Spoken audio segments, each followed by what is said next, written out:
ছেলে মেয়ের এক্সাম শুরু হয়ে গিয়েছে, তাই একটু আলাদাভাবে রান্না করলাম।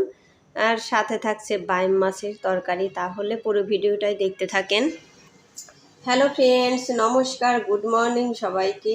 ইলার ভ্লগে স্বাগতম। কেমন আছেন সবাই? আশা করি ভগবানের কৃপায় ভালোই আছেন। আমিও তো অনেক ভালো আছি। ইলার ভ্লগে আর একটি নতুন ব্লগ ভিডিও নিয়ে চলে আসলাম আপনাদের জন্য। এই তো, এই যে রুটি ভেজে নিচ্ছি, তারপরে ভাতও কিন্তু রান্না করেছি, তার সাথে যে ভাজি আছে আলু দিয়ে আর পেঁয়াজ দিয়ে ভাজি করলাম, এগুলো দিয়ে কিন্তু আজকে খাওয়া হবে। আর ভাত রান্না করেছি কিসের জন্য সেটাও বলছি, কারণ এমনিতে তো প্রতিদিনই রুটি বানানো হয়, ভাত কিন্তু রান্না করা হয় না। সকালে কিন্তু কেউ ভাত খেতে চায় না, কিন্তু আজকে ভাত রান্না করলাম কিসের জন্য। এই তো, এই যে রুটি, এই রুটি দিয়ে দিচ্ছি হলো বর্দার জন্য। বর্দা আবার আজকে একদম তাড়াতাড়ি অফিসে যাচ্ছেন, সেই জন্যই কিন্তু রুটি আগে তাড়াতাড়ি করে দিয়ে দিলাম। এখন এই যে ভাত দিয়ে দিব যে ছেলে সৌরভের জন্য, ওরও কিন্তু এক্সাম চলছে।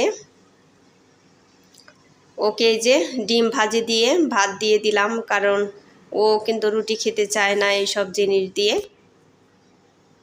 সেই জন্য দিয়ে দিলাম। ও কিন্তু পেট ভরে ভাত খেয়ে নেবে, ও আবার ডিম ভাজা খেতে কিন্তু খুব পছন্দ করে।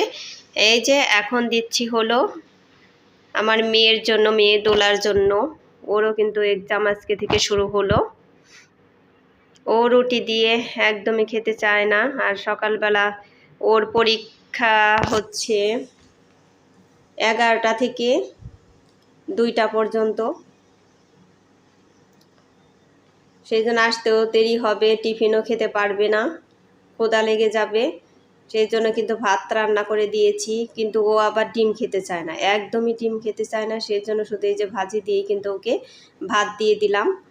কিন্তু ভাত কিন্তু ও খায়নি, অল্প কিছু খেয়েই কিন্তু উঠে গেছে। যদি সাথে ডাল থাকতো তাহলেও পেট ভরে খেয়ে নিত, কিন্তু এটা আগে আমি বুঝতে পারিনি যে ও পেট ভরে আজকে ভাত খাবে না, ডাল হলে খেত। তাহলে কিন্তু একদম সকালে ঘুম থেকে উঠিয়ে আমি ডাল বসিয়ে রাখতাম, তাহলে কিন্তু ও পেট ভরে খেতে পারতো। তারপরে এই পেট ভরে খেলো না, তারপরে শেষে কিন্তু আমি চা করে দিয়েছি।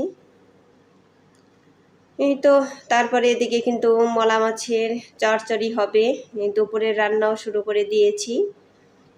আর এদিকে রান্না করব হচ্ছে এই যে দিয়ে দিলাম এই রসুন, পেঁয়াজ আর কাঁচামরিচ বাটা, এগুলো দিয়ে দিলাম। এগুলো কিন্তু আগে একটু ভেজে নিচ্ছি, তারপরে আজকে এগুলো দিয়ে রান্না হবে হচ্ছে ডাটা খড়কি বলে আমাদের এখানে। এখন আপনারা কি বলেন সেটা দেখে তারপরে বলবেন। মানে শক্ত শক্ত যে গুঁড়ার ডাটাগুলো আছে ওইগুলো দিয়েই কিন্তু রান্না হবে। আর এদিকে যে মলা মাছ কিন্তু ভাজা হয়ে গিয়েছে, এগুলো কিন্তু উঠিয়ে নিচ্ছি। আর বন্ধুরা আমার এখন দুপুর 1:30টার সময় ভয়েস দিচ্ছি। আমার ভিডিওতে কিন্তু ভয়েসে শব্দ এসে উঠতে পারে, আপনারা একটু ম্যানেজ করে নেবেন। এই তো, এই যে ডাটাগুলো যে দিয়ে দিয়েছে দেখেন, শক্ত শক্ত ডাটা, এগুলোকে কিন্তু বলে ডাটা খড়কি আমাদের এখানে। আর এই যে মলা মাছ রান্না করব, আলু, ধুন্দুল, বেগুন, এগুলো দিয়ে কিন্তু রান্না করব। ওদিকে ওই যে সরিষা বাটা কিন্তু আমি 2 ধরনের দিয়ে দিয়েছি, একটা হলো হলুদ সরিষা আর একটা হলো কালো সরিষা। হলুদ সরিষার ঝাঁজটা কিন্তু একটু বেশি, সেই জন্য 2 ধরনের সরিষা দিয়ে রান্না করলেই কিন্তু খেতে খুব ভালো লাগে। এই তো, তারপরে কিন্তু পরিমাণ মতো ঝোলও দিয়ে দিয়েছি। এই তো, তারপরে কিন্তু ঢাকনা দিয়ে ঢেকে দিব, তা না হলে এই ডাটাগুলো নরম হবে না তাড়াতাড়ি। একটু ঢাকনা দিয়ে ঢেকে দিলাম, আর একটু কিন্তু চিনিও দিয়ে দিয়েছি, কারণ একটু মিষ্টি হলে খেতে ভালো লাগবে। এই তো, মাছগুলো কিন্তু আমি দিয়ে দিলাম এদিকে। আর মলা মাছের চচ্চড়িটা কিন্তু দারুণ মজা লাগে। পরে কিন্তু আমি ধনে পাতাও দিয়ে দেব। আর বন্ধুরা একটা লাইক দেওয়ার ভিডিওটি কন্টিনিউ করবেন, আপনাদের একটা লাইক আমার ভিডিওটিকে এগিয়ে যেতে সাহায্য করবে। আর ভিডিওটি স্কিপ না করে পুরোটাই দেখবেন, আশা করি ভগবানের কৃপায় অনেক ভালোই লাগবে। আর আমার চ্যানেলে নতুন হয়ে থাকলে একটা সাবস্ক্রাইব করে পাশে থাকা বেল আইকনে ক্লিক করে দেবেন, তাই নোটিফিকেশন চলে যাবে সবার আগে আপনার কাছে। আর ভিডিওটি যদি একটুকু ভালো লেগে থাকে তাহলে বন্ধুদের মাঝে শেয়ার করে দেবেন। এই তো সসপাতাগুলো দিয়ে দিলাম। এতটা সেন্ট বের হয়েছে, আমার সসপাতা দিয়ে চচ্চড়ি খেতে কিন্তু দারুণ লাগে, কিন্তু সবাই খেতে ভালোবাসে না, সেই জন্য কিন্তু সসপাতা আমি দিতে পারি না। আর এই যে মাঝে মাঝে ভয়েস কিন্তু আমার কাটতে হয়, কারণ এই যে ট্রেন গাড়ি একবার ওই দিক থেকে এদিকে যায়, এদিক থেকে ওদিকে যায়, এরকমই কিন্তু করে। একভাবে আমার ভয়েস দিই আর কাটি, আর কি করব। এই তো তারপরে কিন্তু এখন আমি বাইম মাছের তরকারিটা রান্না করব, আলু দিয়ে রান্না করব। আলু তারপর একটু ভোনা ভোনার মতো হবে। আগে আমি আলুগুলো ভেজে নিলাম, আলুগুলো কিন্তু ভেজে উঠিয়ে নিচ্ছি। তারপরে যে পেঁয়াজ রসুন আদা এগুলো বেটে নিয়েছি ওইগুলো কিন্তু দিয়ে দেব। এই তো আমার আলুগুলো কিন্তু ভাজা হয়ে গেছে, এখন আর একটু তেল লাগবে, তেল দিয়ে দিব।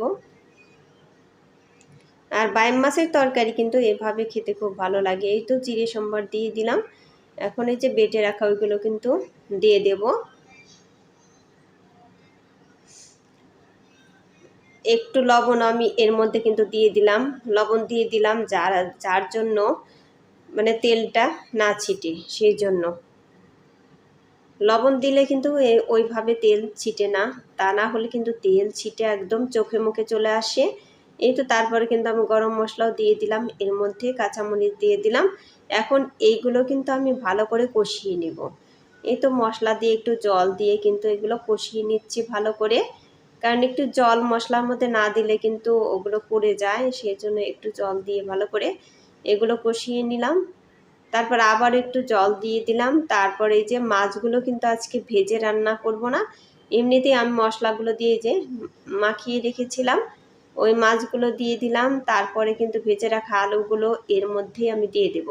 এখন ভালো করে মাছগুলো আলুগুলো সব কিছুই কিন্তু ভালো করে ঢাকনাতে ঢেকে ঢেকেই আমি কষিয়ে নেব। তারপরে কিন্তু আবার পরিমাণ মতো আমি ঝোল দিয়ে দেব। এখনই দেখে কিন্তু বোঝা যাচ্ছে যে তরকারিটা দারুণ টেস্টি হবে। এই তো ঢাকনাতে কিন্তু ঢেকে দিলাম, এখন আমার কষানো কিন্তু হয়ে গিয়েছে। আবার এই যে ঝোল দিয়ে দিলাম পরিমাণ মতো, এখন ভালো করে নাড়াচাড়া করে দিতে হবে। তারপরে কিন্তু আমার এই যে তরকারিটা কিন্তু হয়েই গিয়েছে, দেখেন দেখেই বোঝা যাচ্ছে তরকারিটা কত সুন্দর হয়েছে আর টেস্টি হতে পারে।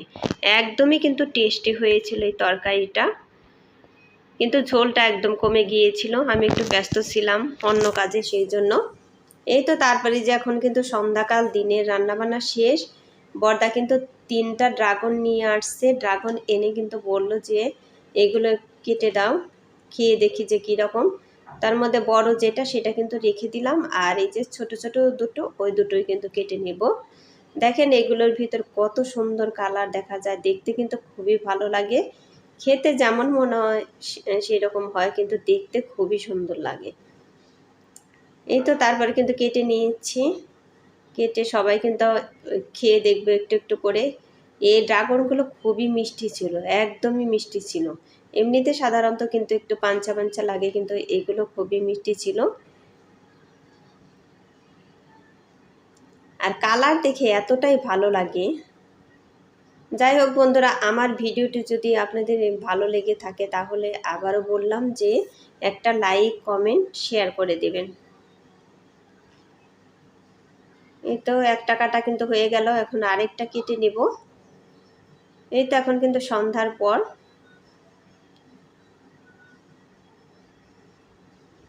দুইটার কালারই কিন্তু খুবই সুন্দর একদম। যাই হোক, সবাই ভালো থাকবেন, সুস্থ থাকবেন এই কামনা করে ভিডিওটি শেষ করছি। পরবর্তী ভিডিও দেখার অনুরোধ রইল। Tata, good night.